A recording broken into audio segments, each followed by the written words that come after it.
How to fix there's a problem with the clipboard, but you can still paste your content within this workbook. The error message there's a problem with the clipboard, but you can still paste this content within this workbook means that there is an issue with the clipboard, but you can still paste the content that is currently on the clipboard within the current workbook. There are a few possible reasons for this error message. Asterisk, the clipboard is full. The clipboard can only hold a limited amount of data, so if you have copied or cut a lot of data, the clipboard may be full. Asterisk, the clipboard is locked by another application. If you have copied or cut data from another application, that application may have locked the clipboard. Asterisk, there is a problem with the Excel installation.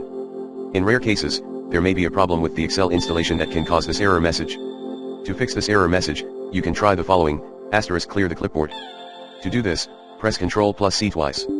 Asterisk, close the application that is locking the clipboard. Asterisk, repair or reinstall Excel. If you are still getting the error message after trying these steps, you can contact Microsoft support for help. Here are some additional tips to help you avoid this error message. Asterisk, be careful about how much data you copy or cut. If you are copying or cutting a lot of data, make sure that the clipboard is not full. Asterisk, close any applications that are not in use. This will free up resources and may help to prevent the clipboard from becoming locked. Asterisk, keep your Excel installation up to date. Microsoft releases updates for Excel regularly, and these updates often include fixes for bugs that can cause this error message.